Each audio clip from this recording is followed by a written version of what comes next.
Hi నమస్తే, welcome to my show chai with Prasad తోట.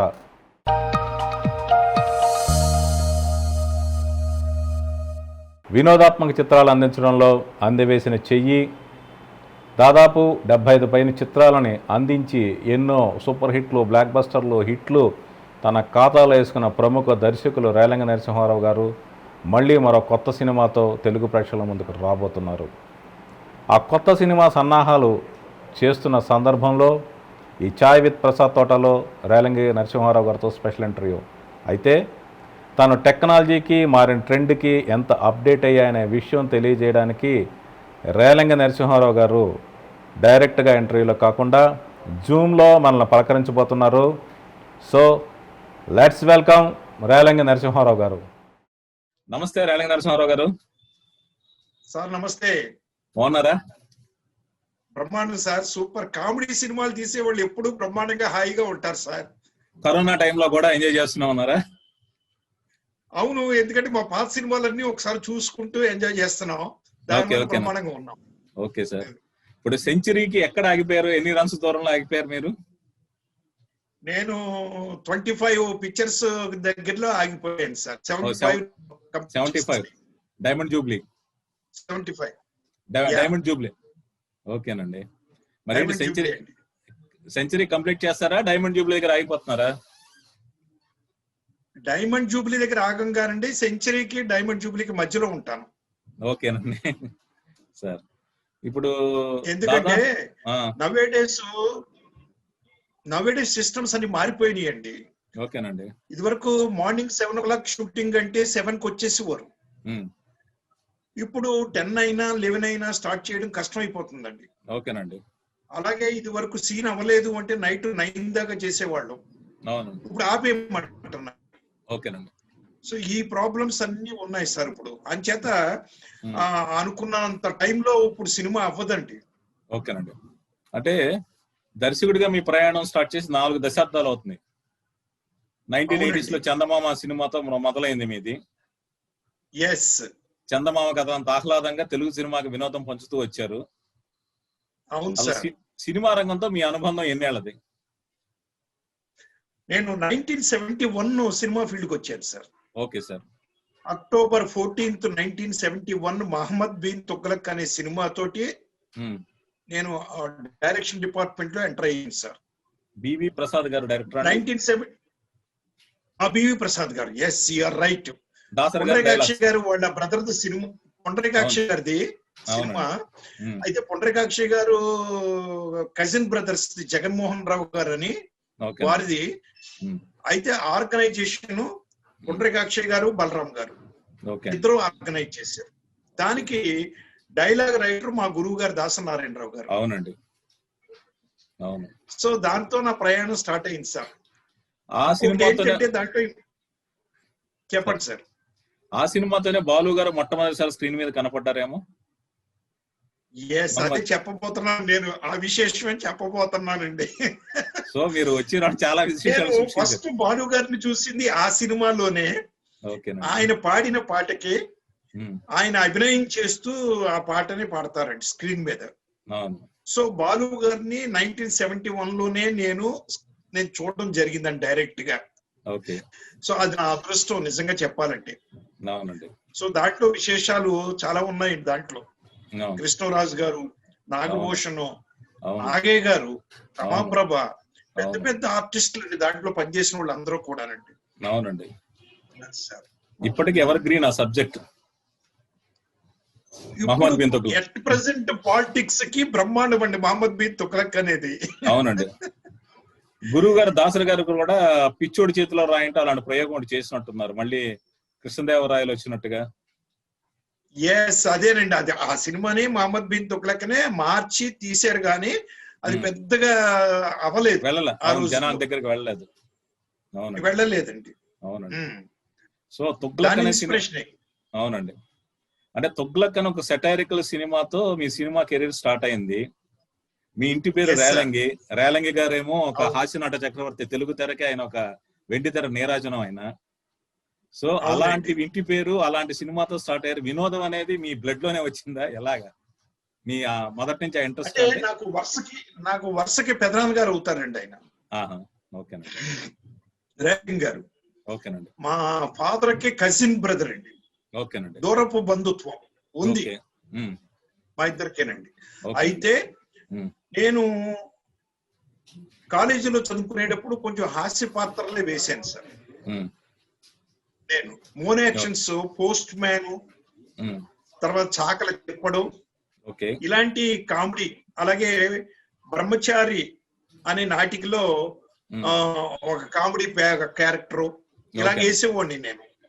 Chairman అనే నాటకంలో కట్టెలడితి కనకయ్య అనే ఒక క్యారెక్టర్, ఇవన్నీ కామెడీ క్యారెక్టర్లే చేశాను. అయితే ఇక్కడికి వచ్చిన తర్వాత ఏం జరిగిందంటే అండి, నేను గురువు గారి దగ్గర జాయిన్ అయిన తర్వాత దాసనారాయణరావు గారి దగ్గర సీరియస్ అయిపోయిందండి నా పరిస్థితి. కామెడీ పక్కెళ్ళిపోయి ఆయన సెంటిమెంట్, ఆయన గొడవ, ఆయన సీరియస్నెస్ అది వంట పట్టిందండి. ఓకేనండి. అందుకనే చందమామ అనే సినిమా సీరియస్ సినిమా అండి. అవునండి. కోవై చెలియన్ గారు ప్రొడ్యూసర్. అవును, కోవై చెలియన్ గారు producer. Circus round producer. Serious cinema. అవును, సీరియస్ సినిమా. అవునండి. కానీ నేను కామెడీ డైరెక్టర్ గా ముద్ర ఎలా పడిందంటే, పైవాడు ఎక్కడో కూర్చున్నావు, ఎక్కడ మా తలరాతలు రాస్తున్నావు అని చలం గారు బుల్లెమ్మో దేంట్లోనో పాట పాడాడు ఆయన. దేవుడమ్మ ఎక్కడో కూర్చున్నావు, ఎక్కడ మా తలరాతలు రాస్తున్నావు అన్నట్టుగా ఆయన తలరాత ఏమని రాశాడు, నువ్వు కామెడీ డైరెక్టర్ అవ్వాలని రాశాడు. సినిమా వెనకబడిపోయిందండి రిలీజ్. మీరు ఇందాక నవ్వే డేస్ అన్నారు. నవ్వే డేస్ కాదు సార్, నవ్వే డేస్. అంతే అండి. వాడికి ఎప్పుడు రిటైర్మెంట్ ఉండదండి, వెనక్కి వెళ్ళ ఉండదు. నవ్వే డేస్ కి ఎప్పుడు రిటైర్మెంట్ లేదు, విరామం ఉండదండి. అవునండి, విరామం ఉండదండి. అవునండి. అంటే మీరు ఆర్టిస్ట్ గా స్టేజ్ మీద చాలా క్యారెక్టర్లు చేశారని చెప్పారు. మరి దర్శకత్వం శాఖలోకి ఎందుకు వచ్చారు? నటుడిగా ఎప్పుడు ట్రై చేయలేదా? నేను అసలు ట్రై చేయలేదండి, నటుడిగా ట్రై చేయలేదు. నన్ను మా నాన్నగారు, మా ఫాదర్ డాక్టర్ అండి. ఓకేనండి. నన్ను డాక్టర్ చేయాలనుకున్నారు. చెప్పాను కదా, పైవాడు రాత ఇక్కడ రాసి ఉంటే డాక్టర్ కి ఎలా వెళ్ళనిస్తాడు, అడ్డు కట్టేసాడు. ఓకేనండి. మనకి అక్కడ ఆనకట్లని ఉండేవి మనకి. ఇప్పుడు కూడా ఉన్నాయి లాకులని. మన సైడ్ లాక్ అని ఉంటాం, వాటర్ బ్లాక్ చేస్తారు. అవునండి, ఫ్లో ఎక్కువ వెళ్ళనివ్వకుండా. అలాగా భగవంతుడు నన్ను డాక్టర్ కి వెళ్ళనివ్వకుండా బ్లాక్ చేసేసాడు. బ్లాక్ చేసి ఇటు పంపించాడండి కామెడీ డైరెక్టర్ గా. ఇక్కడికి వచ్చానండి. వచ్చిన తర్వాత నాన్నగారు, నేను చదువుకునే రోజుల్లో ఫోటోగ్రఫీ తీసేవాడిని సార్. చిన్న డబ్బా కెమెరా పెట్టుకుని ఫ్రెండ్స్ అందరికి ఫోటోలు తీసేవాడిని. ఇద్దరు మిత్రులు సినిమా చూసి డబుల్ ఫోజు ఇవన్నీ తీసేవాడిని చక్కగా. ఒక ముక్క మూసి తెరిచి, అప్పట్లో అంతేగా. మనం పిక్చర్ కెమెరాకి ఒకటి మూయడం, ఒకటి ఓపెన్ చేయడం, ఒకటి క్లోజ్ చేయడం, ఒకటి ఓపెన్ చేయడం. నాన్నగారు కెమెరా అసిస్టెంట్ గా జాయిన్ చేద్దామని తీసుకొచ్చారు. డైరెక్షన్ ఎప్పుడైతే మెడికల్ గా వెళ్ళలేదో, ఇక్కడికి వచ్చిన తర్వాత పెద్దలందరూ కలిసి, లేదు నాటకాల అనుభవం ఉంది కాబట్టి డైరెక్షన్ డిపార్ట్మెంట్ అయితే బాగుంటుంది అన్నారు. దాంతో డైరెక్షన్ లోకి వెళ్ళానండి. నేను ఆ విధంగా డైవర్ట్ అయ్యానండి. ఏమైపోయింది, దాసర్ గారితో మీకు ఎలా పరిచయం ఏర్పడింది సార్? ఎలా వచ్చారు ఇండస్ట్రీలోకి? లేదండి, దాసర్ గారు మా నాన్నగారికి పాలకొల్లునే తెలుసండి. ఓకే.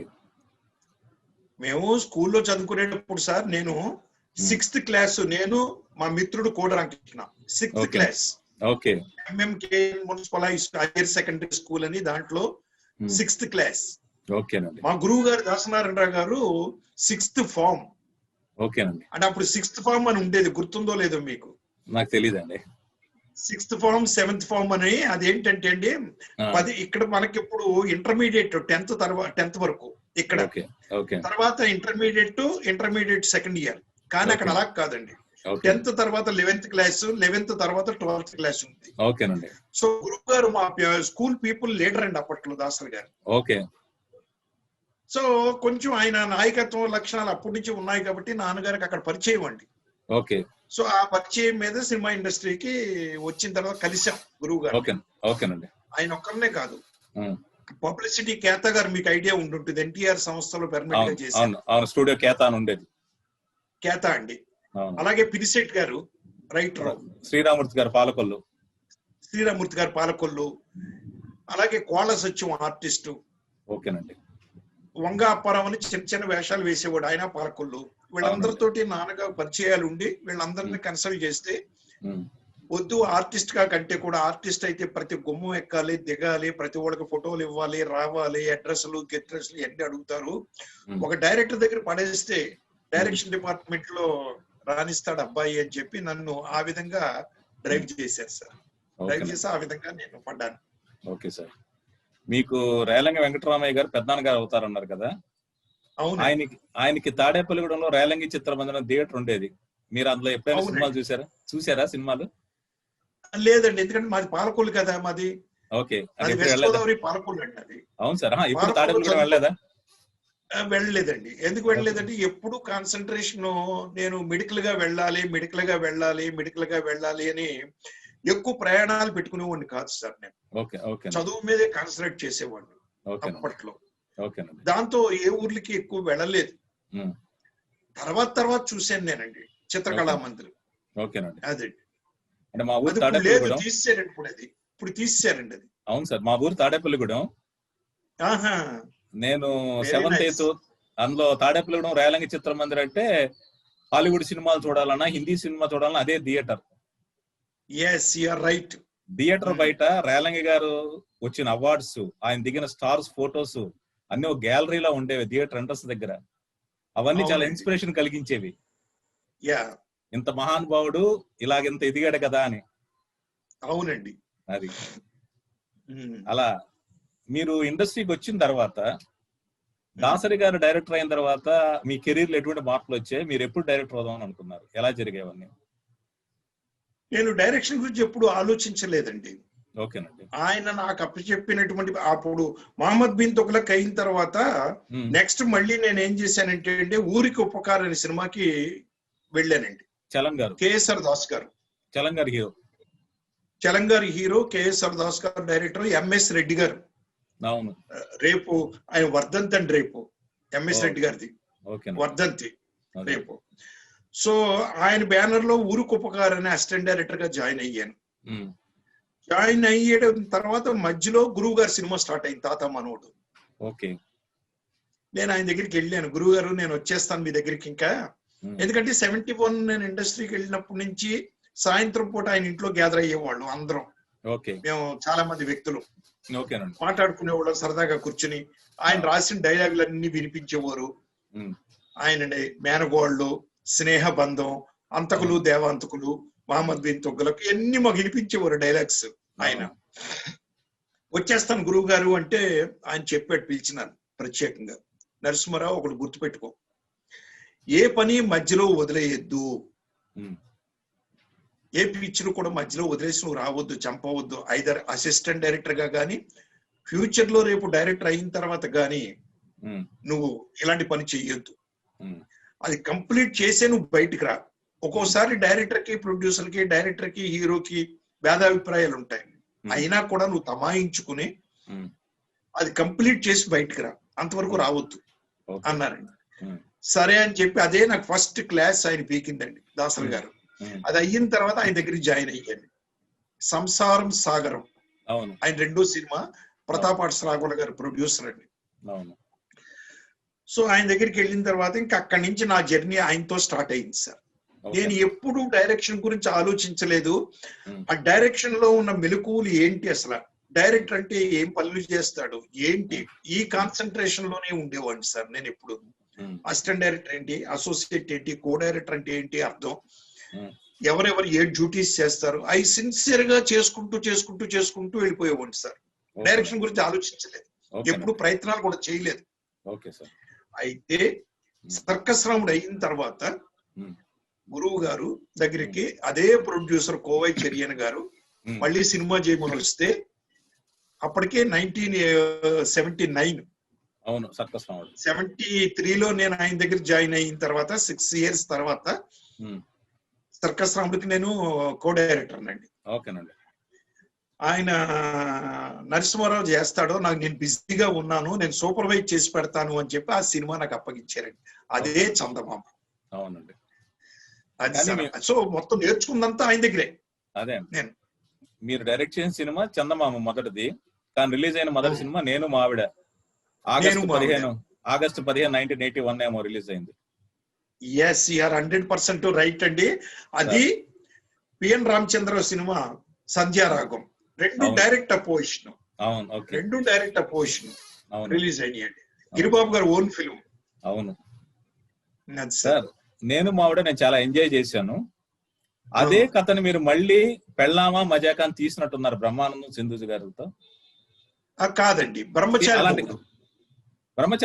మొగుడు తీశారు. అవునండి, రాజేంద్ర ప్రసాద్ గారు ఏమన్నా. ఎస్, రాజేంద్ర ప్రసాద్ యమున్ తోటి బ్రహ్మచారి మొగుడు అని కథని తిప్పి తీశానండి. అవునండి, అది బాగా ఆడింది. అలాగే నేను మా ఊళ్ళో ప్రభ గారి క్యారెక్టర్ చదువు రాని దానికి యాక్ట్ చేస్తూ ఉంటుంది. అలాంటి క్యారెక్టరేషన్ సింధుజ గారికి ఉంటుంది పెళ్ళామా మజాకాలో బ్రహ్మానంద హీరోగా యాక్ట్ చేసిన దాంట్లో. కాదండి, అది ఇల్లంతా సందడి మీరు చెప్పేది. ఓకే, మీరు చెప్పేది ఇల్లంతా సందడిలో ప్రభ చదువు రాదు, ఓకే, పాలమ్మాయిగా ఉంటుందండి. అవును. ఈడేమో చంద్రమోహన్ గారు ఏంటంటే, చంద్రమోహన్ గారు చదువు సంజల్ లేని అమ్మాయిని, అవునండి, ఫైనాన్షియల్లీ సపోర్ట్ లేని అమ్మాయిని, ఉద్యోగం చేయని అమ్మాయినే పెళ్లి చేసుకోవాలని కూర్చుంటాడు. ఇల్లంతా సందడి కదా, చేసుకుని పల్లెటూరు అమ్మాయిని నానా అవస్థలో పడతాడు. అదే పెళ్ళామా మజాక అండి. ఓకేనండి. నేను మావిడ తీసిందేమో బ్రహ్మచారి మొగుడు, మళ్ళీ తిప్పి తీశాను, కానీ అన్ని హిట్లే. అవును, అన్ని హిట్లే అండి. అంటే ఒక జోక్ క్రియేట్ చేయడమే చాలా కష్టం సార్. ఇన్ని వినోదాత్మక సినిమాలు, ఇన్ని వైవిధ్యమైన కథలతో ఎలా చేయగలిగారు? మీకు ఎక్కడ దొరికింది? రైటర్స్ సపోర్ట్ ఆర్టిస్టుల సపోర్ట్ ఎక్కువ ఉంది సార్. ఓకేనా, టు బి ఫ్రాంక్ చెప్పాలంటే. ఇప్పుడు నేను మావిడికి డైరెక్టర్ అయిన టైంలో కామెడీ మీద, నేను కామెడీ క్యారెక్టర్ స్టేజ్ మీద చేసినప్పటికీ కూడా పెద్ద గ్రిప్ లేదండి నాకండి. నేనంటూ క్యారెక్టర్ చేశాను కానీ అవతల చేత చేయించడం గ్రిప్ లేదు.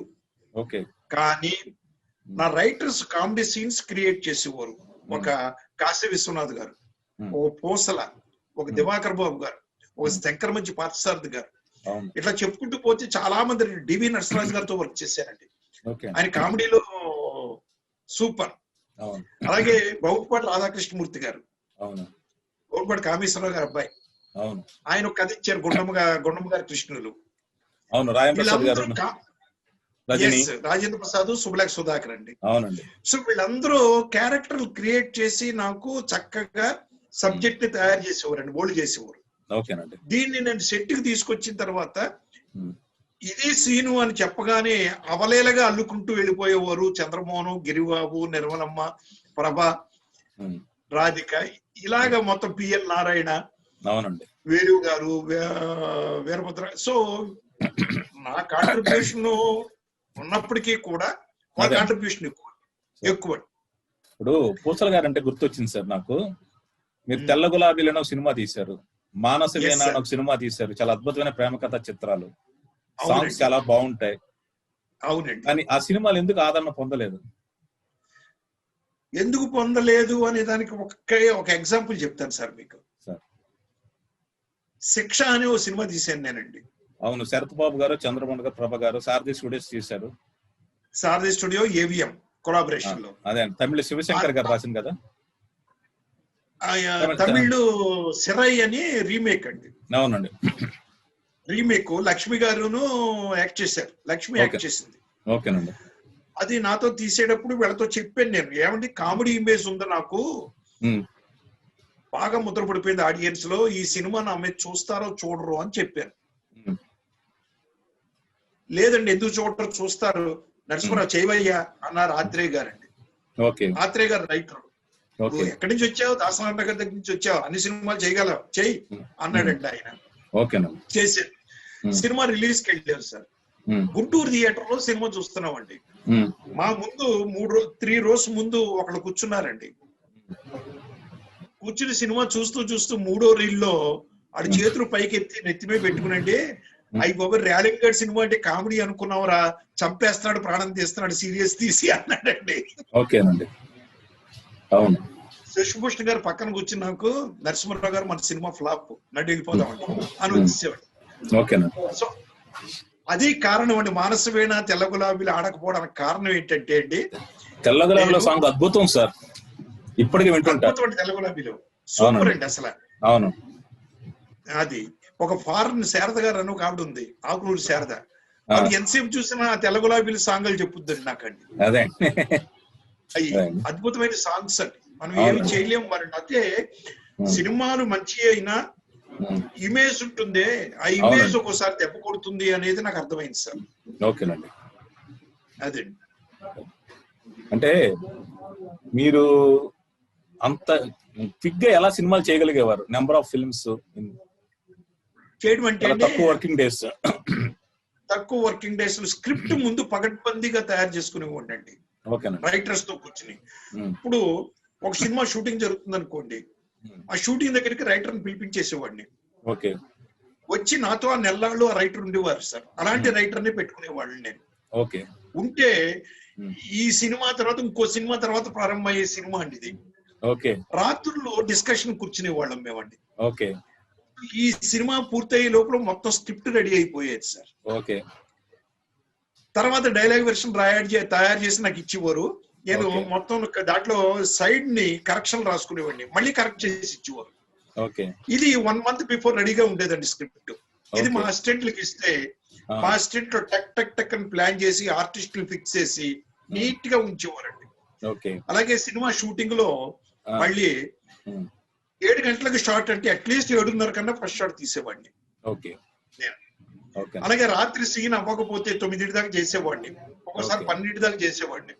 అందువల్లే సినిమా సీన్లు తొందరగా జరిగాయండి.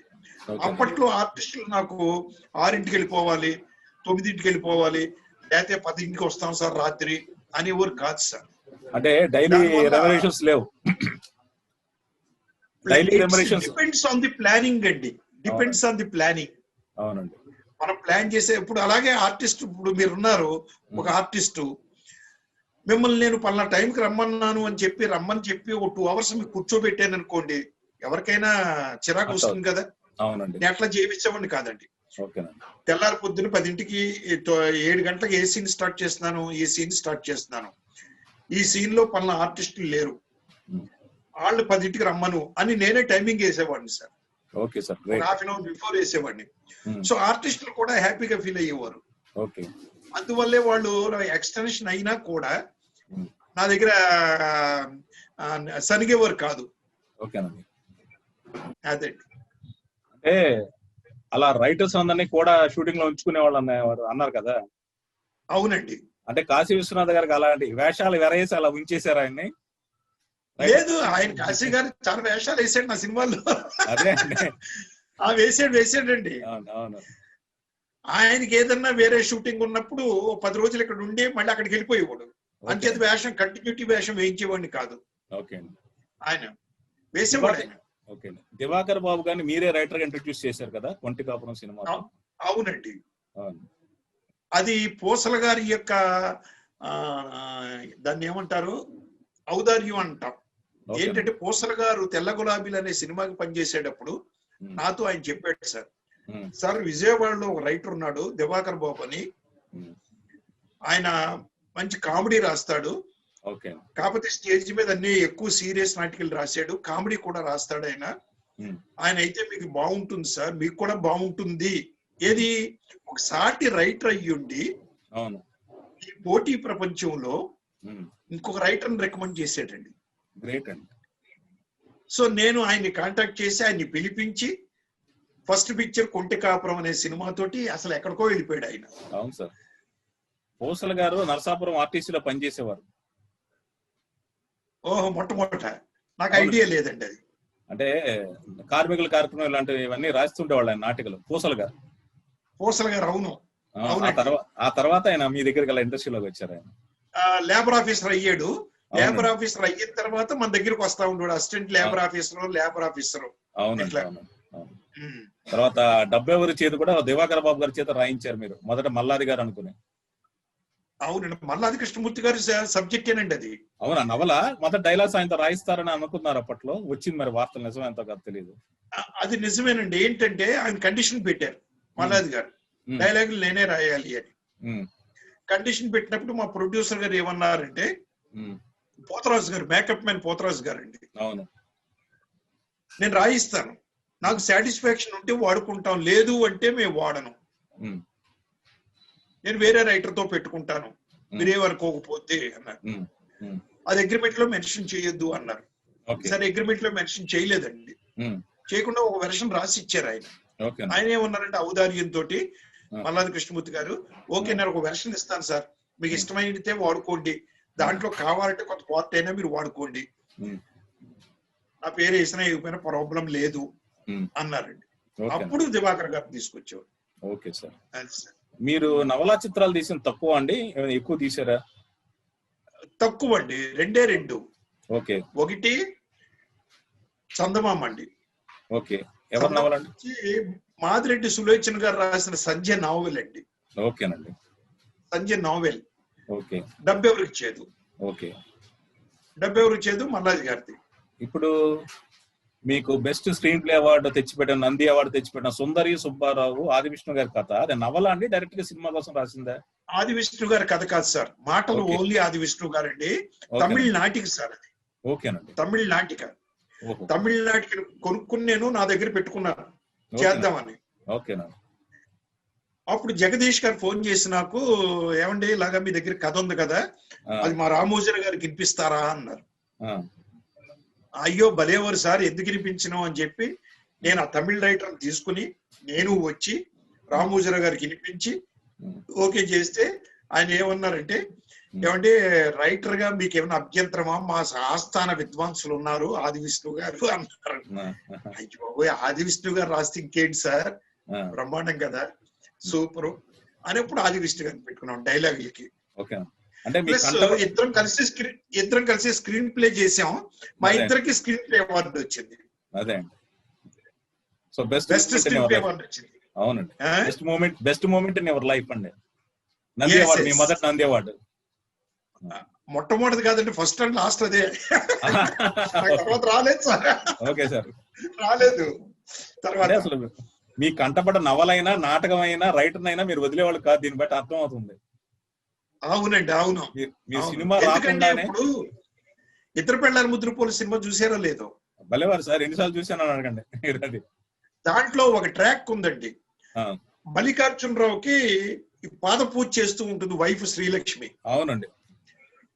3090 ఎన్నిసార్లు గాని చేస్తే వచ్చే జన్మలో మంచి మొగుడు వస్తాడు అని ఎక్కడ పడితే అక్కడ పాద పూజ చేస్తూ ఉంటుంది. అవునండి. అది ఎక్కడి నుంచి పట్టుకొచ్చానంటారు?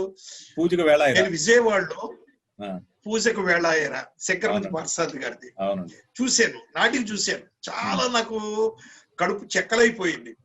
ఇమీడియట్లీ మా ప్రొడ్యూసర్ తో చెప్పాను, శంకరమంచి పార్సాద్ గారి నాటిక కొని తీసుకురండి అని. కానీ పిక్చర్ లో పేరు అయ్యాం, ఎందుకంటే ఇక్కడ ఫేమస్ రైటర్ కాశీ విశ్వనాథ్ గారు కాబట్టి ఆయన పేరు అయ్యాం, కామెడీ ట్రాక్ గా వాడుకుంటాం. ఆయనకి నేను వేరే అవకాశం ఇస్తాను శంకరమంచి గారికి, దానికి ఇష్టమైతే ఇవ్వనండి అన్నాను. అంటే ఇచ్చాడు సార్ ఆయన, పాపం చాలా తక్కువ రెమ్యునరేషన్ కి ఇచ్చాడు ఆయన. ఆయన రుణం తీర్చుకోవాలని చెప్పి నేను ఏం చేశానంటే, ఎదురింటి మొగుడు పక్కింటి పెళ్ళాంలో ఒక రైటర్ గా ఆయనకి ఒక అవకాశం ఇచ్చాను. డైలాగ్ రైటర్లు ఇద్దరు, దాంట్లో ఒక అవకాశం ఆయనకి ఇచ్చాను. తర్వాత మళ్ళీ ఫర్దర్ గా ఇండివిజువల్ గా నెంబర్ ఆఫ్ పిక్చర్స్ చేశాడు ఆయన. అంటే నా దృష్టికి ఏదైనా స్టేజ్ గాని కథ గాని వస్తే బాగుంటే నేను వదలను సార్. అదే వాళ్ళకి డబ్బులు ఇచ్చి కాపీ కొట్టకుండా డబ్బులు ఇచ్చి గౌరవప్రదంగా తీసుకున్నారు. అసలు అది లేదండి మనకి. ఎందుకంటే ఒక సబ్జెక్ట్ క్రియేట్ చేయాలంటే ప్రసాద్ గారు ఎంత కష్టమైన విషయం మీకు తెలుసు. ఒక ఆర్టికల్ మీరు రాయాలంటే మీ మైండ్ బాగా నలగాలి, స్ట్రగుల్ అవుతారు. అలాగే కథ కూడానండి. అంత కష్టపడి తయారు చేసుకున్న కథను మనం కాపీ కొట్టేస్తే ఎట్లా సార్? తప్పు కదా అది. ఇప్పుడు ఆ కథ నా పేరు వేసుకోవడం వల్ల నాకు ఒరిగేది ఏమీ లేదు. నాకు ఎక్స్ట్రా డబ్బు ఇస్తాడు ప్రొడ్యూసర్ గారు, ఎవరు ఎందుకు మనం అండి, ఆ రైటర్ ఎంకరేజ్ చేసినట్టు ఉంటుందండి. అలా తీసుకొచ్చాను సార్ నేను. ఇప్పుడు దాసరి గారు ఉన్నారు, కథా స్క్రీన్ ప్లే మాటలో దర్శకత్వం అంటూ ఒక ట్రెండ్, ఆ టైటిల్ మొదలు పెట్టింది గురువు గారు. మరి ఆయన శిష్యరేఖంలో వచ్చిన మీకు ఎప్పుడు అలా టైటిల్ వేసుకోవాలని అనిపించలేదా? వేసుకోలేదండి. అంటే చాలా సినిమాలకు స్క్రీన్ ప్లే చేసామండి. అవును సార్. కథ వేరే పేరు పడుతుంది. నేను కథ ఇప్పుడు ఎదురింటి మొగుడు పక్కింటి పెళ్ళాం కథా స్క్రీన్ ప్లే నేనే, ఇద్దరు పిల్లల ముద్దురు పోలీసు కథా స్క్రీన్ ప్లే నేనే. ఇలాంటి సినిమాలు చాలా సినిమాలు నేను చేశానండి కథా స్క్రీన్ ప్లేలు. విడివిడి కార్డులు వేసాను తప్పించండి ఒకే కార్డు వేయలేదండి ఏ రోజు. డైలాగ్స్ అంటూ నేను రాయలేదండి ఏ రోజు. స్టోరీ స్క్రీన్ ప్లే డైరెక్షన్ అని వేసుకున్నాను 1 or 2 ప్లేసెస్ లో. అంటే మీ సినిమాల తర్వాత జనరేషన్ లో కూడా దాన్ని ఇన్స్పైర్ అయ్యి చాలా సినిమాలు వచ్చాయి. ఇప్పుడు ఇద్దరు పిల్లల ముద్దులు పోలీసు దాంతో కొన్ని సినిమాలు వచ్చాయి. అవునండి. ఇప్పుడు మన హీరో అల్లం నరేష్ గారు కూడా పెళ్ళానికి ప్రేమ లేక ప్రియురాలకు శుభలేక సినిమా అవకాశం దొరికితే రీమేక్ చేయాలనుకుంటున్నానని ఆయన ఎన్నోసార్లు చెప్పారు. ఓకే. అలాంటి ట్రెండ్ సెట్టింగ్ ఐడియాలు మీరు ఎలా పట్టుకోగలిగారు అప్పట్లో? ఇది పెళ్ళానికి ప్రేమ లేక ప్రియురాలకు శుభలేక అండి. కథ ఎలా వచ్చిందంటే ఎవరైనా ఏదైనా ఓ పాయింట్ చెప్తే నేను దాని మీద స్ట్రగుల్ అవుతాను సార్. స్ట్రగుల్ అయ్యి ఒక కథ తయారు చేస్తాను. గురువు గారు మేము స్టోరీ డిస్కషన్ లో కూర్చున్నప్పుడు ఎప్పుడో అసోసియేట్ గా నేను ఉన్నప్పుడు దాసర్ గారు ఓ డైలాగ్ అన్నాడండి, ఏమయ్యా ఇద్దరు ఆడవాళ్ళు ఏదైనా షేర్ చేసుకోగలరు కానీ భర్తను షేర్ చేసుకోలేరు కదా, అది సృష్టిలో ఉన్నటువంటి గొప్పతనం అదే అన్నాడండి. ఓ ఇద్దరు ఆడపిల్లలు తీసుకుంటే హాస్టల్ గదిలో సపోజ్ ఇద్దరు కలిసి ఒక మంచమే పడుకోగలరు, ఒక కంచంలో తినగలరు, అన్ని షేర్ చేసుకుంటారు. బట్ మొగుడిని షేర్ చేసుకోలేరయ్యా, ఏంటే ఈ విచిత్రం, ఇది సృష్టిలో బరి విట్టాడు భగవంతుడు అన్నాడండి. ఈ దృష్టిలో పడిపోయింది సార్ నాకు. దీన్ని కథ తయారు చేస్తే బాగుంటుంది అని చెప్పి అప్పుడు పెళ్ళానికి ప్రేమ లేక ప్రియురాలకు శుభలేక తయారు చేశానండి. అదే కథ. సో ఎవరైనా ఓ పాయింట్ అలా చెప్తే నాకండి మైండ్ లో పడి నాకు నచ్చితే దాన్ని కథ తయారు చేస్తాను సార్. అదే అంటే మీరు కామెడీ సినిమాల నుంచి యాక్షన్ సినిమాల వైపు వెళ్ళే ప్రయత్నం ఎప్పుడు చేయలేదా? యమధర్మరాజు అంటే చేశారు కృష్ణరాజు గారితో. చేశాను కానండి, అది ఏమైందంటే అండి యమధర్మరాజు పాపం ఆ గోపీకృష్ణ మూవీస్ అప్పుడు లేట్ గా రిలీజ్ చేశారండి ఆ సినిమా. చేయడంలో ఆ ఇంపాక్ట్ రాలేదండి. దాంతో నాకు యాక్షన్ ముద్ర పడలేదండి. నేను మరి ఇద్దరు కిలాడీలు చేశానండి, సుమను భానుచేత, తమ్మారెడ్డి భరద్వాజ్ గారిది. తమ్మారెడ్డి భరద్వాజ్ గారిది అది యాక్షన్ ఫిల్మే, కానీ నాకు అది రాలేదండి. ఎందుకో రాలేదు. అది తలకిందులుగా వేలాడి తీస్తే కొవ్వొత్తితో తాళ్లు కాల్చుకుని బయటపడే ఎపిసోడ్. కొవ్వొత్తిని పట్టుకుని అతను బాగా గుర్తుందండి మీకు. ఆ కొవ్వొత్తిని ఆ దూరంగా స్టూల్ మీద ఉంటే అలాగెళ్ళి ఆ కొవ్వొత్తి పట్టుకుని తీసుకొచ్చి తాడు కట్ చేసి దిగుతాడు భానుచంద్రం. అవును సార్, గొప్ప సీక్వెన్స్ అండి అది. అవునవునండి. అదండి ఓ ఇంగ్లీష్ పిక్చర్ లోంచి మేము ఇన్స్పిరేషన్ తీసుకున్నాం. అది అదే ఒక చైనీస్ సినిమా, హాంకాంగ్ మూవీ ఏమో ఏదోనండి, అది గుర్తులేదు. కథ ఏమో మేము అనుకున్నాం, క్లైమాక్స్ మాత్రం ఈ సీక్వెన్స్ ఎస్పెషల్ అక్కడి నుంచి పెట్టుకొచ్చామండి. Okay sir. అంటే దాని వల్ల నాకు ఒక యాక్షన్ ముద్ర పడలేదండి ఎందుకో. ఇప్పుడు సుమన్ గారిని భానుచంద్ర గారిని తెలుగులో ఇంట్రడ్యూస్ చేసింది మీరే, ఆ లెక్కన ఇద్దరు కిలాడీలతో. భానుచంద్ర నేను కాదండి, భానుచంద్ర గారు అంతకుముందే చేస్తున్నారు. సుమన్ గారిని ఇంట్రడ్యూస్ చేసింది భరద్వాజ్ గారు, నేను. కానీ ఫస్ట్ సినిమా రిలీజ్ అయింది కోడి రామకృష్ణది, తరంగిణి. దాని తర్వాత ఇద్దరు కిలాడీలు రిలీజ్ అయింది. Okay sir. మీరు కెరీర్ లో ఎక్కువ సుమన్ గారితో సినిమాలు చేసినట్టు లేరు? లేదండి, 2 సినిమాలండి. ఒకటి ఇద్దరు కిలాడీలు, 2 అమ్మో బొమ్మలో ఒక క్యారెక్టర్, ఇన్స్పెక్టర్ క్యారెక్టర్ చేశాడు అంతే. అంటే ఇప్పుడు ఏమైపోయిందంటే అండి, డిమాండ్ అండ్ సప్లై లాగా నేను చంద్రమోహన్ తో చేసి సక్సెస్ కుట్టన్నంత కాలం ప్రొడ్యూసర్ చంద్రమోహన్ గారు మీ కాంబినేషన్ సినిమా అనుకుంటున్నామండి అని వచ్చేవారు. వచ్చే సినిమా ఎందుకు వదులుకోవాలి, చేద్దాం అని అలా చేసేసారు. రాజేంద్ర ప్రసాద్ తో ఇట్టు కొట్టేటప్పటికి ఏమంటే రాజేంద్ర ప్రసాద్ మీరు అనుకుంటున్నామండి అని ప్రతి ప్రొడ్యూసర్ అలా వచ్చేవారు. ఎందుకు వదిలేయాలి, అలా చేసుకుంటూ పోయామండి. సో మిగిలిన ప్రొడ్యూసర్లు ఏమనుకున్నారు, వీళ్ళు కేవలం రాజేంద్ర ప్రసాద్ చంద్రమోహన్ సినిమాలేరా ఈయన అనుకున్నారు తప్పించి, నేను జయశ్రీ మరి సంసారం సినిమా శోభన్ బాబు గారితో, నాగేశ్వర గారితో దాగుడు మూతలు దాంపత్యం, కృష్ణరాజు గారితో యమధర్మరాజు చేశాను పెద్ద సినిమాలు. మరి ఆ ముద్ర రాలేదండి, ఎందుకో తెలియదు. అంటే మీరు చంద్రమోహన్ గారు రాధికల్ గారితో ఏవండో శ్రీవారం సినిమా తీసుకున్నట్టున్నారు. ఏవండో శ్రీమతి గారు ఆయన బస్సు కండక్టర్. అలాంటి కథతోనే శోభన్ బాబు గారి సినిమా ఒకటి వచ్చింది, శ్రీవారు ఏదో టైటిల్ నాకు గుర్తులేదు. రెండిటికి సిమిలారిటీస్ దగ్గరలో ఉంటాయి. ఓకే, అది ఎలా జరిగింది అంటే మీకు తెలియదా సార్? అది తెలియదు నాకండి. అంటే నా సినిమా తర్వాత సోమన్ బాబు గారి సినిమా వచ్చిందండి. అవును సార్, నేను అది ఫాలో కాలేదు నేను. అయితే ఏవండో శ్రీమతి గారు నాకు బుర్రలో మెదిలిన కథ అండి అది. ఓకే, నాకు ఒక వ్యక్తి ఇల్లరికం వస్తే అతన్ని ఎంత చులకనగా చూస్తారు అనే పాయింట్ ముందు బుర్రలో పెట్టుకుని దానికి లవ్ స్టోరీ ఎలా కలపాలి, వెరైటీగా ఉంటే బాగుంటది కదా. ఒక కండక్టర్ చేద్దాం, ఈ అమ్మాయి కాలేజీకి వెళ్ళి వస్తూ ఉంటుంది, రాజమండ్రి నుంచి కడియం అని అలాగొచ్చిందండి నాకు. తర్వాత నేను మీరు చెప్పింది ఏం సినిమా అండి అది? శ్రీవారు అనుకుంటే టైటిల్. శ్రీవారు అంటే భార్య భర్తలు విడిపోవడం, మళ్ళీ పిల్లల కారణం కలవడం, అలాంటి సిమిలారిటీ అన్ని బాగా దగ్గరలో ఉంటాయి. ఈ బస్సు ఉండదు కానీ ఉండొచ్చండి. ఓకేనండి. అంటే చెప్తారు కదా సార్, సృష్టిలో మీకు 7 కథలు ఉన్నాయి, ఆ 7 కథల్ని అటు తిప్పి రకరకాల స్క్రీన్ ప్లే చేసి తయారు చేస్తారని. అవునండి. ఇప్పుడు మీరు ఫ్యాంటసీ చేశారు, కృష్ణయ్య కన్నయ్య డ్యూయల్ రోల్. కన్నయ్య కిట్టయ్య. అవునండి. సో అలాగే అమ్మో బొమ్మ లాంటి హారర్ సినిమా చేశారు. అవునండి. మీరు ఎక్కువ అంటే మన్మథలీలా కామరాజ్ గోల. అవును, మన్మథలీలా కామరాజ్ గోల ఫ్యాంటసీ. అవును, చేశానండి. వాసురావు గారు దాని మ్యూజిక్ ఏమో. వాసురావు గారు మన్మథలీలా కామరాజ్ గోలకి వాసురావు గారు మ్యూజిక్. మన్మథలీలా కామరాజ్ గోలకి వాసురావు గారండి. అదే. సో మీరు ఎక్కువ డిఫరెంట్ జోనర్లు ట్రై చేయడానికి కారణం ఏంటండి? డిఫరెంట్ జోనర్స్ ట్రై చేయడానికి కారణం ఏంటండి? అంటే నాకు ఎప్పుడు కూడా సార్ ఈ భార్యాభర్తల అనుబంధం మీద ఎక్కువ ఇంట్రెస్ట్ అండి. ఓకేనండి. నా ఉద్దేశం ఏంటంటే ఎన్ని యుగాలు గడిచినా భార్యాభర్తల అనుబంధంలో మార్పు ఉండదండి. వాళ్ళ అనుబంధంలో అది శాశ్వతం ఎప్పుడు కూడా. అది ఎప్పుడు చేసినా ఎవర్ గ్రీన్ సబ్జెక్ట్ అని నా ఫీలింగ్ సార్. ఓకేనండి. అందుకనే మీరు జంజాల గారి సినిమా చూడండి, నా సినిమా చూడండి. జంజాల గారి సినిమా అంతా లవర్స్ మీద ఉంటుందండి. నా సినిమా లవర్స్ తో స్టార్ట్ అయినప్పటికీ కూడా సెకండ్ హాఫ్ కి వచ్చేటప్పటికి భార్యాభర్తల మీదకి వెళ్ళిపోతాయి.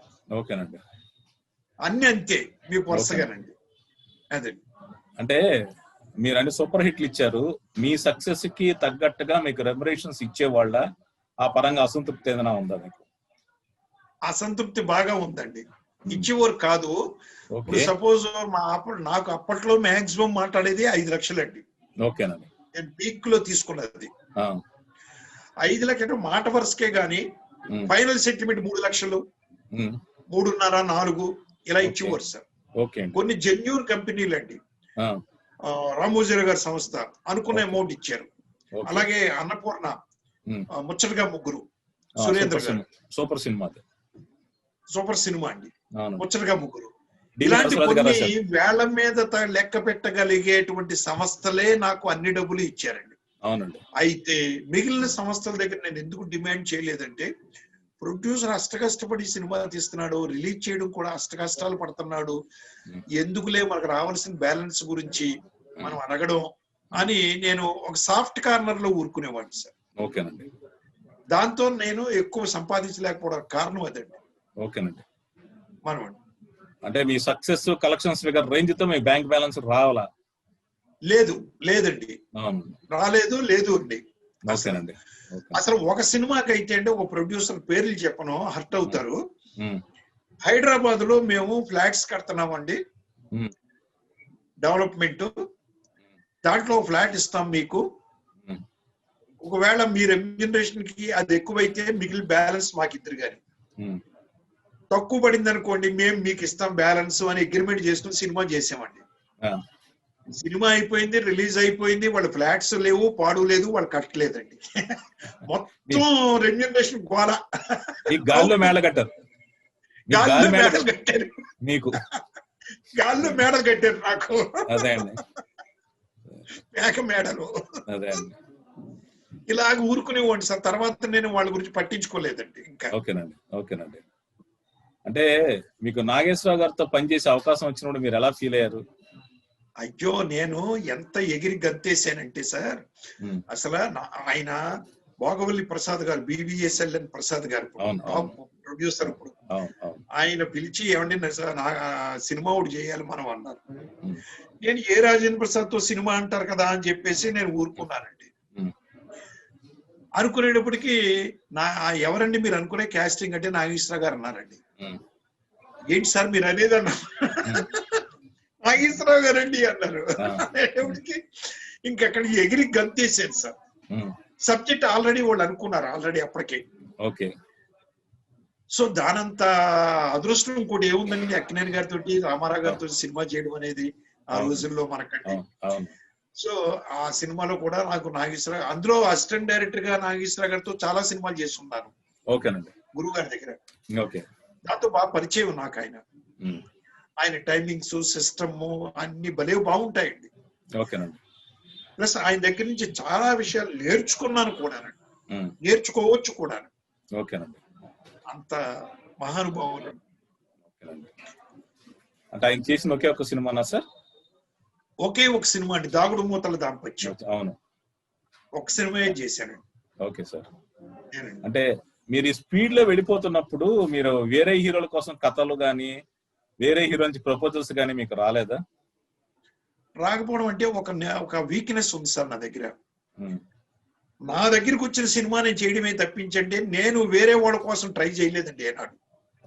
పలానా హీరో తోటి ఒక కథ తయారు చేసి వినిపిద్దాం హీరోకి, వెళ్ళి అవకాశం పట్టుకుందాం అని ఏనాడు నాకు రాలేదు సార్. ఆలోచన రాలేదు, ఆలోచన లేదు. దానికి నేను క్వైట్ ఎగ్నెస్ట్ కూడా. మన దగ్గర ఆ స్టామినా ఉంటే వాళ్ళే వస్తారులే, మనకి ఎందుకులే అని నేను ఊరుకునేవాడిని అండి.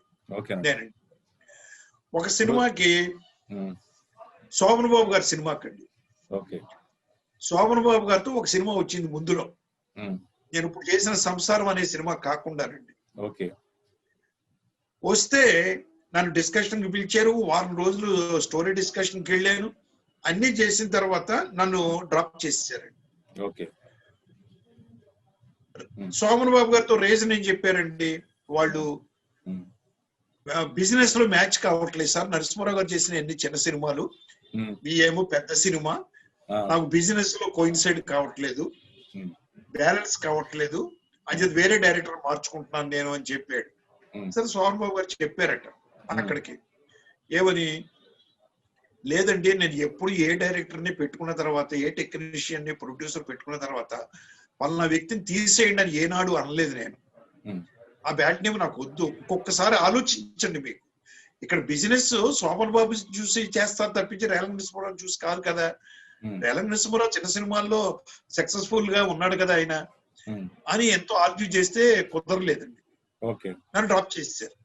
అప్పటి నుంచి శోభన్ బాబు గారికి పట్టుకుంది. అరే ఎందుకంటే మా యూనిట్ లో గురువు గారు, శోభన్ బాబు గారు బాబా బాబా అనుకునే అనుబంధం వాళ్ళిద్దరిది.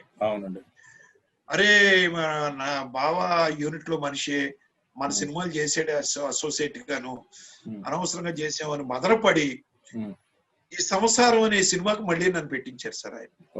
ఆయన ప్రొడ్యూసర్ ఇద్దరు కలిసి అనుకుని, రామచంద్రరావు గారు ఆయన కలిసి నరసింహారావు పెడదాం అనుకుంటే మీకు ఏమైనా అభ్యంతరం అంటే, అభ్యంతరం ఏముంది సార్ చేద్దామని పెట్టారు. అలాగా నేను ఏంటంటే ఒక్క దగ్గరికి వెళ్ళి ట్రై చేసే పద్ధతి నాది లేదు. ఇప్పుడు ఖాళీగా ఉన్నాను నేను ఎలకా మజాక తర్వాత. ఏదైనా ప్రొడ్యూసర్ దగ్గరికి వస్తేనే చేయడం తప్పించండి నేను అప్రోచ్ అవ్వను సార్. నా దగ్గర మంచి కథ ఉంది చేద్దాం, అప్రోచ్ అవ్వనండి. That is my weakness. అంటే ఇప్పుడు సినిమాతో పాటు ఎన్నెన్నో ప్యారలర్ మీడియంస్ దొరికాయి, ఓటీటీ గానీ, ఏటీటీ గానీ, లేక అలాంటి కంటెంట్ మీ దగ్గర ఉన్న హ్యూమర్ కంటెంట్ కావచ్చు, మీ విజన్ కావచ్చు, అవన్నీ కూడా ఇప్పుడు ఇంట్లో ఉన్న ఆడియన్స్ ని ఎంటర్టైన్ చేస్తాయి కదా. మీరు ఎందుకు అటువైపు దృష్టి చేస్తాయండి, కానీ ప్రొడ్యూసర్ దొరకాలి కదా. ఇప్పుడే రీసెంట్ గా మనకి 3 నెలలు అయిందండి ఒక ప్రొడ్యూసర్ వచ్చి, రియల్ ఎస్టేట్ ఆయన, ఆయనది చర్చలు జరుగుతున్నాయండి ఇప్పుడు. ఇంకా ఇది విధంగా పలానా స్టోరీ అని మేము ఒక ఐడియాకి రాలేదు. ఏదో ఒక 5-6 స్టోరీలు వినిపించాను నేను, ఆ ఐడియాలో ఉన్నామండి. ఇంకా అది నెక్స్ట్ మంత్ కి ఫైనలైజ్ అవుతుందండి. ఇప్పుడు మీ కుటుంబం నుంచి ఎవరు సినిమా ఇండస్ట్రీలోకి ఎందుకు రాలేదు సార్? మీకు ఇండస్ట్రీలోకి మీ పిల్లల్ని తీసుకోవడం ఇష్టం లేదా? మా పెద్దబాబు వచ్చాడు సార్. మా పెద్దబాబు అసిస్టెంట్ డైరెక్టర్ గా పనిచేశాడు రేలంగి కిరణ్. నాకు ఓ సినిమా కథ ఇచ్చాడు, ప్రేమించుకున్నాం పెళ్లికి రండి అనే సినిమాకి కథ ఇచ్చాడు. తర్వాత జూనియర్ ఎన్టీఆర్ సినిమాకి అసిస్టెంట్ డైరెక్టర్ గా పనిచేశాడు. ఇలా నా సినిమాకి అసిస్టెంట్ డైరెక్టర్ గా పనిచేశాడు. టకామల్జాకి పనిచేశాడు అసిస్టెంట్ డైరెక్టర్ గా. మా ఊరి దగ్గర వచ్చిన పద్ధతి ఏంటంటే లౌకికం తెలియదు సార్, స్ట్రైట్ ఫార్వర్డ్ సార్. ఈ స్ట్రైట్ ఫార్వర్డ్నెస్ ఇక్కడ పనికిరాదు. అలాగని చెప్పి అబద్ధాలు ఆడి అడ్డ రూట్ లో వెళ్ళమని నేను చెప్పను. లౌకికంతో ప్రవర్తించండి నేను అనేది. మా ఊరికి ఆ లౌకికం తెలియదు, స్ట్రైట్ ఫార్వర్డ్నెస్ ముఖం మీద. అలాంటి వాడికి ఈ సినిమా ఫీల్డ్ నచ్చలేదండి, చెప్పేశాడు నాకు వద్దు ఫీల్డ్ అని. హిప్నోథెరపీ అని, ఇప్పుడు ఏం చేస్తున్నాడు ఆయన? హిప్నోథెరపీ అండి, హిప్నోథెరపీ నేర్చుకున్నాడు బాంబే వెళ్ళి. ఇప్పుడు క్లాసెస్ తీసుకుంటున్నాడు, హిప్నోథెరపీ చేస్తున్నాడు పేషెంట్. మీకు ఎంతమంది పిల్లలు సార్? రెండో బాబు ఏమో 2 పిల్లలండి. హిప్నోథెరపీ కిరణ్, రేలంగి కిరణ్ కుమార్ అండి. రేలంగి సతీష్ అని ఇప్పుడు అమెరికాలో ఉన్నాడు సార్. డెలైట్ లో అసిస్టెంట్ మేనేజర్ గా పనిచేస్తున్నాడు సార్. అది సార్. అంటే దాసరి గారు ఒక సలహా ఇచ్చారన్నారు, ఎట్టి పరిస్థితుల్లో సినిమాని మధ్యలో వదిలి రావద్దని. మీరు అదే చివరి వరకు మెయింటైన్ చేశారా? ఎప్పుడైనా అలా ఉన్న సందర్భాలు ఏర్పడ్డాయా? ఒక సందర్భం ఏర్పడింది, వదిలేశాను కూడా. ఏంటి సార్ ఆ సందర్భం?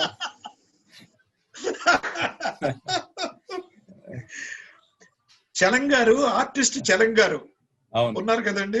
అవునండి. ఆయన నన్ను సినిమా చేయమని వచ్చారు.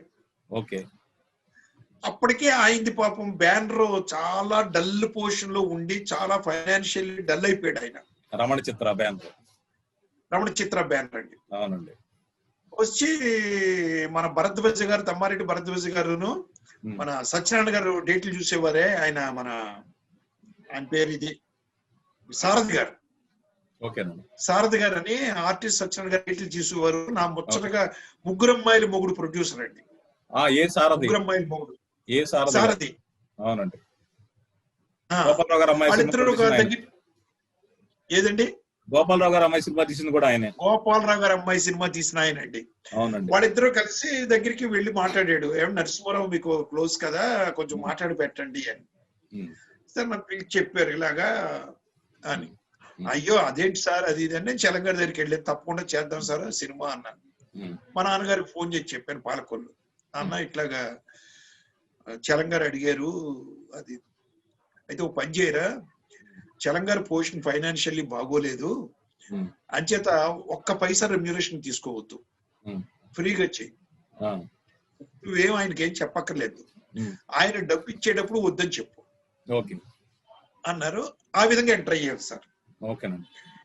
ఎంటర్ అయిన తర్వాత ఆయన రీమేక్ కొన్నాడు, విస్సు గారి సినిమా పెళ్లి చేసి చూపిస్తా తెలుగులో, పెళ్లి చేసి చూపిస్తా. రైటర్ ఏమో రాజశ్రీ గారు, మ్యూజిక్ సచిన్ గారు, చంద్రమోహన్ గారు హీరో, విజయశాంతి హీరోయిన్, సత్యనారాయణ గారు విచ్చు క్యారెక్టర్ అండి, విస్సు క్యారెక్టర్, రమాప్రభ, వీళ్ళందరూ ఉన్నారండి. ఓకే అనుకున్నామండి. ఎంత రీమేక్ అయినా మనం ఏం చేస్తామంటే స్టోరీ డిస్కషన్ పెట్టుకుని మనం నేటివైజ్ చేసుకుంటాం.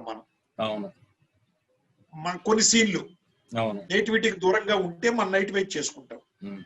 అది వాళ్ళిద్దరే కూర్చుని చేసుకుంటున్నారు, రాజేశ్వరి గారును చలం గారు. నన్ను పిలవట్లేదు.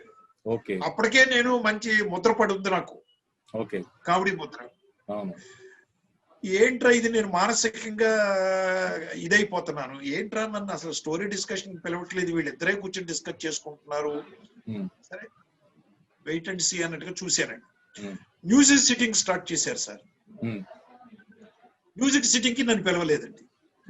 సచిన్ గారు, చలం గారు, రాజేశ్వరి గారు ముగ్గురు కూర్చుని చూడలు చేసేసుకుని సాంగ్స్ రెడీ చేసేస్తున్నారు. ఇదేంట్రా ఇది అని నాకు అర్థం కాలేదు. ఓ రోజు నన్ను పిలిచి, ఏమండి రేపు మన రికార్డింగ్ అండి, మన విజయ్ గార్డెన్ లో బండి వస్తుంది రండి అన్నాడండి ఆయన. నాకు మాత్రంగా వెళ్ళి షో కేసులో బొమ్మలేక నిలబడ్డానండి. ఏం చేస్తాను, నాకు ఏం తెలీదు, ఏ సిచ్యువేషన్ గా సాంగ్ చేయించారో కూడా తెలియదు నాకు. అయిపోయింది. అప్పటికే ఇంకా పేషెంట్స్ గానే ఉన్నా. షూటింగ్ స్టార్ట్ అయింది సార్, విజిపిలో 3 రోజులు షూటింగ్ వీజీపీలో పెట్టాం. ఓకే. షూటింగ్ కి వెళ్లే ముందు రోజు నన్ను పిలిచాడు ఆయన. పిలిచి, నరసింహారావు గారు పొద్దున్నే 7 గంటలకు మీకు కారు వస్తుంది, 5ంటికి ఎడిటర్కి చెప్పాను, మీరు ఎడిటింగ్ రూమ్ కి వెళ్ళి రేపు తీయబోయే సీన్స్ ఇవి మనం అని లిస్ట్ ఇచ్చాడండి ఆయన. ఈ సీన్స్ అన్ని మీరు షార్ట్ డివిజన్ చేసుకురండి అన్నాడండి. ఇదేంటిది, నన్ను అసిస్టెంట్ డైరెక్టర్ లాగా ట్రీట్ చేస్తున్నాడు ఈయన, అసలు షార్ట్ డివిజన్ చేసుకోవడం ఎందుకు, ఆ సీన్ చదువుకుని ఆ సీన్ పిక్చరే చేయొచ్చు కదా, మనం ఆడి తీసినట్టే మనం చేయాలా అని మనసులో అనుకుని కూడా అప్పటికి నేను ఓర్చుకున్నాను సార్. మార్నింగ్ ఎడిటింగ్ రూమ్ కి వెళ్ళి ఆ సీన్ పేపర్ తీసుకుని షార్ట్ డివిజన్ చేసుకుని వచ్చానండి. తెల్లారి షూటింగ్, ఆ రోజే షూటింగ్ కి వెళ్ళాం. డీసీపీకి వెళ్తే నామకా వాస్తు నేను కుర్చీలో కూర్చోవడం సార్, తెలంగాణ ఈ షాట్ ఇక్కడి నుంచి ఇక్కడ వరకు, ఇది డైలాగులు, ఆయనే అసోసియేట్ ని పిలిచి ఆ డైలాగులు అది చెప్పేస్తున్నాడు, యాక్ట్ చేసి చూపించేస్తున్నాడు వాళ్ళకి, ఇక్కడి నుంచి ఇక్కడికి రావాలి, ఇక్కడి నుంచి ఇక్కడికి రావాలి, కెమెరామెన్ షాట్ ఆయనే చెప్పేస్తున్నాడు. 3 రోజులు చూశాను సార్ ఈ తతంగం. నేను నామకా వాస్తు కూర్చుని ఉన్నానండి. ఏం చేసేవాడు, షాట్ అంతా రెడీ అయిన తర్వాత డైరెక్టర్ గారు క్లాప్ పెట్టమని చెప్పండి, క్లాప్ పెట్టిన తర్వాత స్టార్ట్ చేయమని చెప్పండి, కట్ అని చెప్పండి, ఇది చెప్పేవాడండి నాకు. అంటే డైరెక్టర్ డైరెక్ట్ చేశారు. నేను కుమిలిపోయాను సార్ 3 రోజులు. 3 రోజుల తర్వాత నేను ఏం చేశానంటే భరద్వాజ గారికి, శారద గారికి, సార్ ఈవేళ మనం ఒకసారి మీటింగ్ లో కూర్చోవాలి, ఇలా జరుగుతుంది, నేను అసలు చేయలేను, అలా కాదు అన్నాను. ఓకే. ఈవినింగ్ 6 o'clock చలంగారు షూటింగ్ ప్యాకప్ అయిన తర్వాత, సార్ ఈవేళ మనం 7 o'clock మనం మీట్ అవుతున్నాం శారద గారి ఆఫీస్ లోను, భరద్వాజ గారి ఆఫీస్ లో అన్నా. ఏం సార్ అన్నాడు, రండి అక్కడ మాట్లాడదాం అంట అన్నాను. ఆడికి వచ్చాడు ఆయన చలంగారు, వీళ్ళిద్దరు గైరాజులు, భరద్వాజ గారు శారద గారు లేరు, వెళ్ళిపోయారు అక్కడికి. అయినా నేను చెప్పేశాను, సారీ సార్ చలంగారు, నా పద్ధతి ఇది కాదు, మీరు గదిలో కూర్చుని ఎన్ని స్టోరీ డిస్కషన్లు చేసుకున్నా, ఎన్ని మ్యూజిక్ సిట్టింగ్లు చేసుకున్నా నాకు అభ్యంతరం లేదు. సెట్ కి వన్స్ వచ్చిన తర్వాత క్వశ్చనే లేదు, డైరెక్టర్ ఎవరో should not interfere, not even artist also, that is my nature. నేను ఎక్కడి నుంచి వచ్చాను, దాసనారాయణ నుంచి వచ్చాను అన్నాడు. సరే మీరు చెప్పాల్సింది చెప్పేశారు కదా అన్నట్టు చెప్పేశాను. నా నేచర్ ఏంటంటే చలంగారు చెప్పాడు, ఏ డైరెక్టర్ వచ్చినా అలా కూర్చోవలసిందే నా సెట్ లో, ఈవెన్ బివి ప్రసాద్ కూడా, నేనే చేసుకుంటాను అన్ని, వాళ్ళు కేవలం స్టార్ట్ టు కట్ చెప్పాలి అన్నాడు.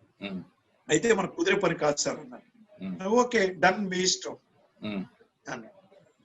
లెటర్ రాసి ఇచ్చేయండి అన్నాడు. లెటర్ రాసి ఇచ్చారు, వచ్చేసారు సార్. 3 నెలల ముచ్చటండి ఆ సినిమా. నా కెరీర్ లో అది ఒక్క సినిమా ఏనండి.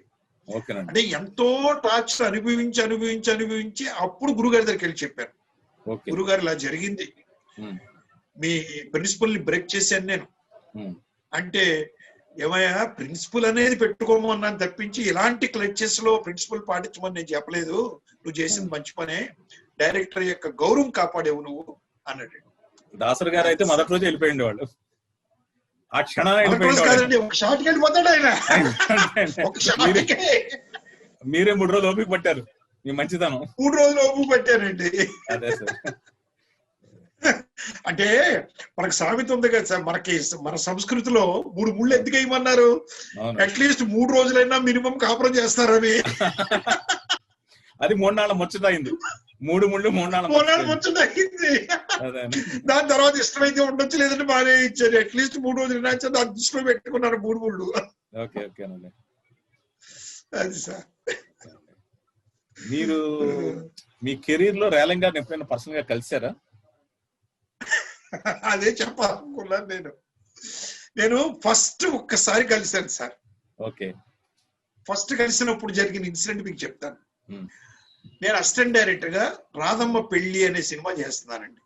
అంటే నేను రావడం, గురువు గారి దగ్గర అన్ని సినిమాలు అయిపోవడం, సెట్ లో షూటింగ్ ఇక్కడ చేసామండి, ఇంటీరియర్. సెట్ లోనేమో ఇక్కడ చేసి అవుట్డోర్ అంతానేమో కాకినాడలో చేసాం, యానాంలో. రేలంగ్ గారి ఇంట్లోనే మా రాధమ్మ పెళ్లి ఆఫీస్ అండి, గ్రౌండ్ ఫ్లోర్. ఓకే. రేలం గారు పైన ఉండేవారు. ఆపోజిట్ వీధే, ఆపోజిట్ హౌసే కృష్ణ గారిదండి. Neelakanta Mehta street, T Nagar 17. T Nagar deluxe hotel పక్కదండి. డీలక్స్ హోటల్ పక్కనే. నేను ఏనాడు పైకి వెళ్ళి నేను పరిచయం చేసుకుని, సార్ నేను మీకు బంధువు అవుతానండి, రేలంగ్ గారిని, రేలంగ్ అండి, అదండి ఇదండి, నేను ఏనాడు చెప్పలేదు. ఓకే. సెట్ లో షూటింగ్కి వెళ్ళిపోయాం. ఆయనకి అప్పటికే ఆర్థరైటిస్ అండి, మోకాళ్ళు. ఓకే. కుర్చీలో కూర్చునే షూటింగ్ చేసేవాడు. ఆయన సోఫాలో కూర్చునే షూటింగ్ చేసేవారు. గురువు గారు అలాగే ప్లాన్ చేశారు. ఒక వారం రోజుల తర్వాత నన్ను పిలిచాడు ఆయన. అప్పటి వరకు నన్ను పిలవలేదు. వారం రోజులు కూడా కాదండి, 3 రోజుల తర్వాత 4 రోజుల తర్వాత పిలిచాను. బాబు ఇటు రా అమ్మా అన్నారు. వెళ్ళాను. నీది ఏ ఊరయ్యా అని అడిగాడు. అది పాలకొల్లు సార్ అన్నాడు. పాలకొల్ల? ఎవరబ్బాయి? డాక్టర్ రేలంగి శ్రీరంగనాయకులు గారు అన్నాను. ఓ రంగడి కొడుకువా, ఓకే. అవును, నీ పేరు రేలంగి నరసింహారావే ఎందుకు అయ్యింది అన్నాడండి ఆయన. అదేంటి సార్, మా ఇంటి పేరు రేలంగి, నా పేరు నరసింహారావు, రేలంగి నరసింహారావు. అలాగంటావా? ఇప్పుడు రేపటి నుంచి నువ్వు ఉత్తి నరసింహారావు అయ్యా, రేలంగి కాదు అన్నాడు. అదేంటి సార్, మా ఇంటి పేరు రేలంగి అండి, నేను నరసింహారావునే, రేలంగి నరసింహారావునే, ఉత్తి నరసింహారావుని ఎలా అంటాడు? కాదయ్యా, ఇక్కడ చిన్న ఇబ్బంది ఉంది ఇట్రా అన్నాడు. నేను దగ్గరికి వెళ్ళాను. ముగ్గురు ఇలాగా. ఏంటి సార్ అన్నాడు. ఇప్పుడు సెట్ లో మీ గురువు గారు నిన్ను తిడుతున్నాడో నన్ను తిడుతున్నాడో అర్థం కావట్లేదు. తిట్టినప్పుడల్లా నా అసిస్టెంట్లు నా ఇంక చూస్తున్నారు. నేను సైన్ చేశాక నన్ను కాదురా, వాడిని అని చెప్పలేక చచ్చిపోతున్నాను. అంచేత ఈ సినిమా అయ్యే వరకు నువ్వు ఉత్తి నరసింహారావే అని చెప్పాడు ఆయన. అందరికి అలాగే సార్ అన్నాను. ఆ విధంగా మా మొదటి పరిచయం ఏర్పడింది సార్ రేలంగి గారితో. తర్వాత సినిమా అంతా చేశాను. తర్వాత ఇప్పుడు దాని తర్వాత వాళ్ళ అబ్బాయి తోటి రేలంగి సత్యనారాయణ బాబు అంటాం. బాబు గారితో చాలా పరిచయం ఏర్పడింది. వాళ్ళ ఫ్యామిలీ మెంబర్స్ తో పరిచయం ఏర్పడింది. వాళ్ళ ఫ్యామిలీలో పెళ్లిళ్ళకి అన్ని అటెండ్ అయ్యాను, అన్ని చేశాను. తర్వాత బాగా కలిసేవాళ్ళు మేమండి. అదే అప్పట్లో కూడా అండి, నేను డైరెక్టర్ అయిన తర్వాత, ఆయన చనిపోయిన తర్వాత నేను మంచి ఊపులో ఉన్నాను. డైరెక్టర్ అయ్యి ఒక ఫిల్మ్ మ్యాగజైన్ లో ఒక ఆర్టికల్ వచ్చింది నా మీద. వచ్చినప్పుడు ఈయన ఎవరో కాదు, స్వయానా రేలంగి వెంకటరామయ్య గారు కొడుకు అని రాశారండి. రాసి ఆయన చావు బ్రతుకుల మధ్యలో ఉన్నప్పుడు రేలంగి నరసింహారావు గారు తులసి తీర్థాన్ని తీసుకెళ్లి ఆయన నోట్లో వేస్తే ఆయనలో ఉన్న కామెడీని ఈయన చేతిలో పెట్టాడు అని రాసేసారు.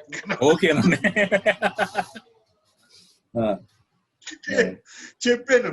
తర్వాత క్లారిఫికేషన్ ఇచ్చాను అదే పేపర్ లో. నేను కాదు, నా మీద అభిమానంతో మీరు రాసి ఉండొచ్చు, నాకు దగ్గర బంధువు అవుతారు ఆయన రేలంగి గారు అయితే తెప్పించి, స్వయం కొడుకుని కాదు, ఆయన ఉన్నాడు సత్యనారాయణ బాబు గారు, ఆడు నేను బాగా క్లోజ్. ఆయన సినిమా కూడా ప్లాన్ చేశాడు సార్ సత్యనారాయణ బాబు గారు. హీరో కృష్ణ గారు, రాజేంద్ర ప్రసాద్ ఇద్దరు హీరోలుగా నా డైరెక్షన్ లో. కానీ అది జరగలేదు. చేద్దాం అనుకున్నాం, కుదరలేదండి. సో అటువంటి అనుబంధం మాతోటి బాగా ఉండేది, నా ఫ్యామిలీ తోటి. నాకు అంటే రేలంగి గారు తాడేపల్లిగూడెంలో కన్ను మూసినప్పుడు మద్రాసు నుంచి కృష్ణ గారు జీవనుల గారు ప్రత్యేకించి గుడి వచ్చారటండి ఆయన దర్శించుకోవడానికి రేలంగి గారిని.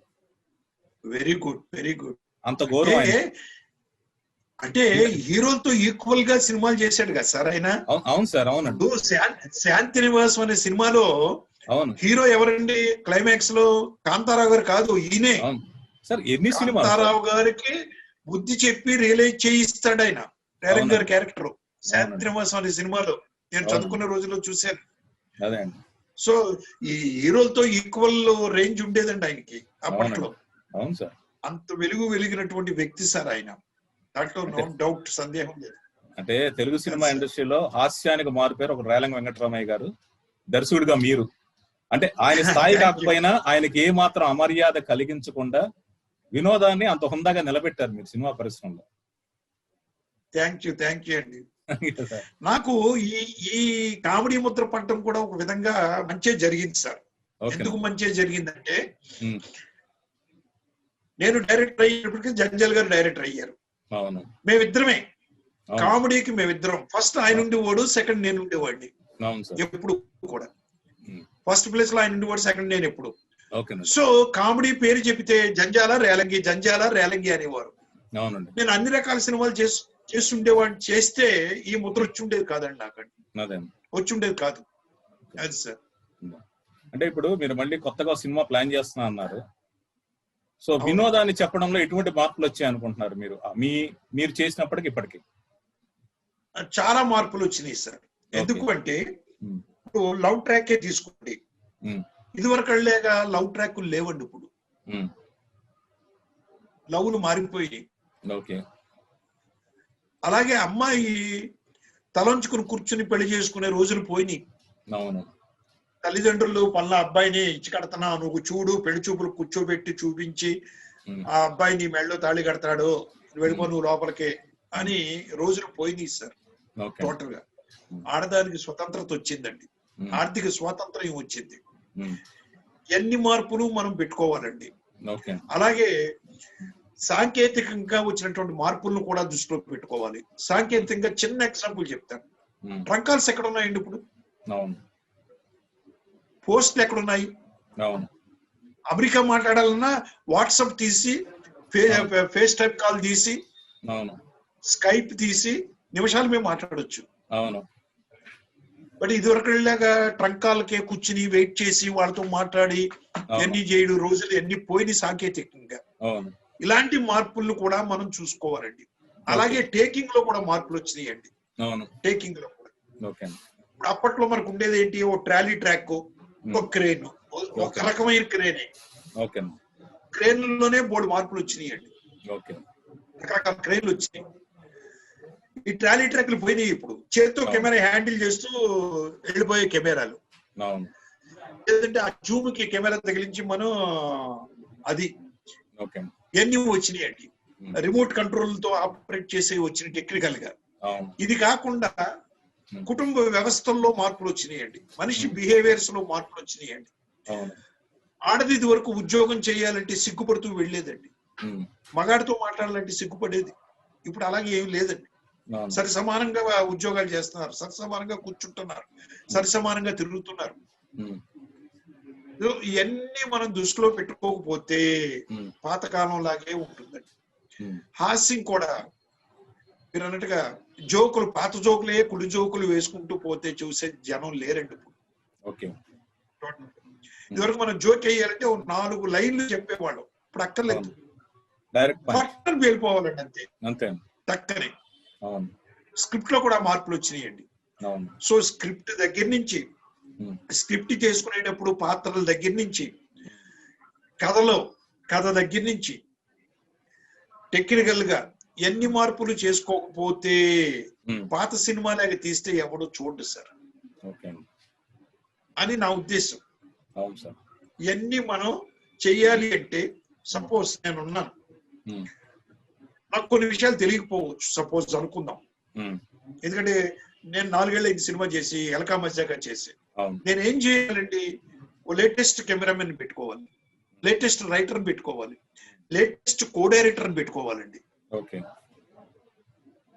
ఫస్ట్ టీమ్ తో మీరు మనం భేషజాలకు పోయి, సపోజ్ భేషజాలకు పోయి ఆడేంటి ఈడద్దు, ఈడు ఆడిని పెట్టుకుంటే ఆడు మనల్ని డామినేట్ చేస్తాడు అనుకుంటే పొరపాటు. ఇది పాత తరం డైరెక్టర్లు ఆలోచించవలసినటువంటి విషయాలండి అని నేను అనుకుంటున్నాను. మరి ప్రసాద్ గారు? అవును సార్, అంటే మీరు డెఫినెట్ గా దాన్ని రీచ్ అవుతారు. మళ్ళీ ఎంటర్టైన్మెంట్ ట్రెండ్ సెట్టింగ్ క్రియేట్ చేస్తారని మనసారి ఆశిస్తున్నాను సార్. ఇంటర్వ్యూలు అంటే భయం వేస్తుంది సార్ ఈ మధ్యకాలంలో. ఎందుకని సార్? అంటే ఎలా స్టార్ట్ చేస్తున్నారంటే వికీపీడియాలో మ్యాటర్లు చూసేసి, మీరు ఎప్పుడు పుట్టారు, ఎప్పుడు ఇండస్ట్రీకి వచ్చారు, ఎన్ని సినిమాలు చేశారు, ఎవరెవరి దగ్గర పని చేశారు, ఏంటి, ఇలాంటి రొటీన్ క్వశ్చన్స్ చెప్పలేక చచ్చిపోతున్నాం. మీరు అలా కాకుండా భిన్నంగా చక్కగా చేశారు మీరు. అంటే మీ సినిమాలు నేను చాలా ఇష్టపడ్డ వ్యక్తిని అండి నేను. సో ప్రేక్షకుడిగా దానికంటే కూడా ఇప్పుడు మీరు ఆఖరిని అడిగారే ప్రశ్న. అవునండి. ఇప్పుడు మీరు సినిమా తీస్తే ఏ పరిస్థితుల్లో ఎలా తీస్తారు అని అలాగా పూర్వకాలం ఇంటర్వ్యూకి భిన్నంగా చేయాలన్న ఉద్దేశంలోనే మీరు చేశారు. Thank you sir. Thank you అండి. Thank you sir. All the best for your future projects. మళ్ళీ మిమ్మల్ని మీ షూటింగ్ టైంలో కలుస్తాను. Thank you very much Prasad గారు. థ్యాంక్ యూ సార్.